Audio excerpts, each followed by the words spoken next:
Hi there. Hello and welcome to the Aurora Bedtime Story Project. I'm Chris Voss, and every weeknight from the CANOPY room here at Bow Market in Somerville, I read you a little bedtime story. And currently we are reading Kenneth Graham's The Wind in the Willows. And I know I promised yesterday that we'd go to and do another chapter of that, but today, here in Massachusetts, is Patriots' Day, or Marathon Monday, and it's a holiday only here in Massachusetts, and I think maybe in Maine as well, but it marks the beginning of the Revolutionary War, which started in Lexington and Concord on April 19th, 1775, and so I thought, because it is a holiday, and because it's normally a big day with running and baseball and a big celebratory day, I thought maybe I'll read a poem tonight that has to do with Patriots' Day, and that is Henry Wadsworth Longfellow's Paul Revere's Ride, which was written in 1861. And so that's what we're going to do. We've got it here all printed out, and we're going to read that in just a moment together. But first, as always, it's time for a nice deep breath. Ready?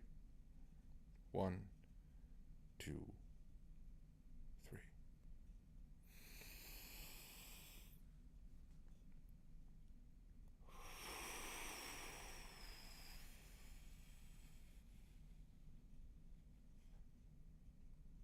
All right. Listen, my children, and you shall hear of the midnight ride of Paul Revere on the 18th of April in 75. Hardly a man is now alive who remembers the famous day and year. He said to his friend, "If the British march by land or sea from the town tonight, hang a lantern aloft in the belfry arch of the old North Church tower as a signal light. One if by land, and two if by sea. And I, on the opposite shore, will be ready to ride and spread the alarm through every Middlesex village and farm, for the country folk to be up and to arm." Then he said, "Good night," and with muffled oar silently rowed to the Charlestown shore, just as the moon rose over the bay, where, swinging wide at her moorings, lay the Somerset, British man of war, a phantom ship, with each mast and spar across the moon, like a prison bar, and a huge black hulk that was magnified by its own reflection in the tide. Meanwhile, his friend, through alley and street, wanders and watches with eager ears, till in the silence around him he hears the muster of men at the barrack door, the sound of arms and the tramp of feet, and the measured tread of the grenadiers marching to their boats on the shore. Then he climbed to the tower of the church, up the wooden stairs with stealthy tread, to the belfry chamber overhead, and startled the pigeons from their perch on the somber rafters that round him made masses and moving shapes of shade, by the trembling ladder, steep and tall, to the highest window in the wall, where he paused to listen and look down a moment on the roofs of the town and the moonlight flowing over all. Beneath in the churchyard lay the dead in their night encampment on the hill, wrapped in silence so deep and still that he could hear, like a sentinel's tread, the watchful wind of the night as it went creeping along from tent to tent and seeming to whisper, "All is well." A moment only he feels the spell of the place and the hour and the secret dread of the lonely belfry and the dead, for suddenly all his thoughts are bent on a shadowy something far away, where the river widens to meet the bay, a line of black that bends and floats on the rising tide like a bridge of boats. Meanwhile, impatient to mount and ride, booted and spurred with a heavy stride, on the opposite shore walked Paul Revere.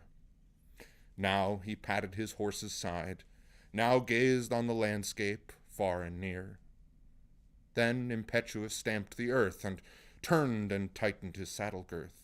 But mostly he watched with eager search the belfry tower of the old North Church as it rose above the graves on the hill, lonely and spectral and somber and still. And lo, as he looks on the belfry's height, a glimmer, and then a gleam of light. He springs to the saddle, the bridle he turns, but lingers and gazes, till full on his sight a second lamp in the belfry burns. A hurry of hooves in a village street, a shape in the moonlight, a bulk in the dark, and beneath from the pebbles, in passing, a spark struck out by a steed that flies fearless and fleet. That was all. And yet, through the gloom and the light, the fate of a nation was riding that night, and the spark struck out by that steed in his flight kindled the land into flame with its heat. He has left the village and mounted the steep, and beneath him, tranquil and broad and deep, is the mystic meeting the ocean's tides. And under the alders that skirt its edge, now soft on the sand, now loud on the ledge, is heard the tramp of his steed as he rides. It was 12 by the village clock when he passed the bridge into Medford town. He heard the crowing of the cock and the barking of the farmer's dog, and felt the damp of the river fog that rises when the sun goes down. It was 1 by the village clock when he galloped into Lexington. He saw the gilded weathercock swim in the moonlight as he passed, and the meeting-house windows, blank and bare, gaze at him with a spectral glare as if they already stood aghast at the bloody work they would look upon. It was 2 by the village clock when he came to the bridge in Concord town. He heard the bleating of the flock and the twitter of birds among the trees, and felt the breath of the morning breeze blowing over the meadows brown. And one was safe and asleep in his bed, who at the bridge would be first to fall, who that day would be lying dead, pierced by a British musket ball. You know the rest.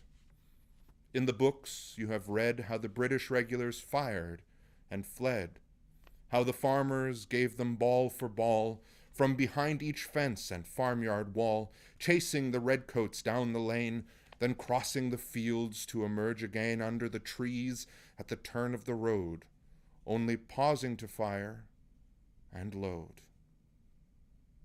So through the night rode Paul Revere, and so through the night went his cry of alarm to every Middlesex village and farm, a cry of defiance and not of fear, a voice in the darkness, a knock at the door, and a word that shall echo forevermore.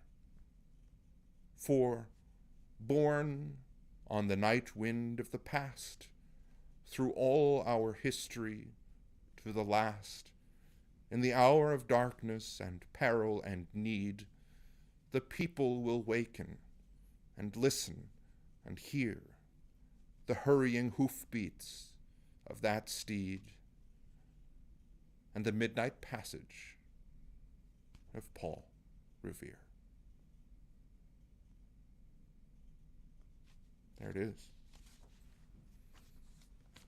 Henry Wadsworth Longfellow. Paul Revere's Ride, written in 1861. It's funny, that poem has a lot to do with a lot of myths that have developed around Paul Revere's ride. Largely that Paul Revere was the only one to ride. There were a lot of people that rode out that night. In particular, William Dawes and Samuel Prescott were the other two who rode from other directions out of Boston and did much of the alarming all around the countryside. I think Samuel Prescott was the guy who got the farthest, because Paul Revere got captured. He got captured and his horse got taken by the British, and then he was forced to walk back to Boston. So that's sort of one of those things that those two guys get sort of left out of the poem because their names maybe don't rhyme as well, or because Paul Revere was just such a well-known person, and because of his metalwork, and the Revere family was just this big family, and this big well-known family in the colonial era, and then in the early Republic. And so, and I think it's interesting also that poem was written, around the start of the Civil War, and that last line sort of has a King Arthur feel to it. King Arthur will come back to save England kind of a thing. He says here, in the hour of darkness and peril and need, the people will waken and listen to hear the hurrying hoofbeats of that steed and the midnight message of Paul Revere. And I think he's pulling a little bit of a King Arthur there with Paul Revere, which is giving the guy a lot of credit.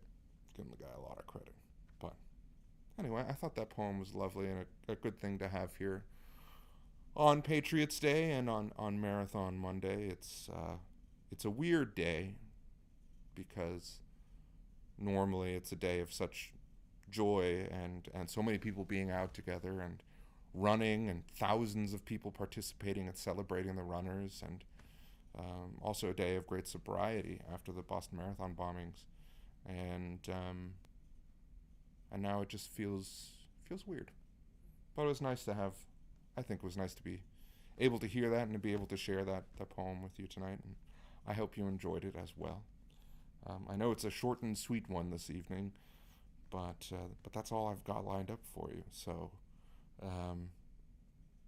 until tomorrow, when we will continue The Wind in the Willows with the next chapter about Rat and some adventures that he conjures up in his brain, and then the adventures of Toad continue on Wednesday, Thursday, and Friday, and then I think we're pretty much done with the book.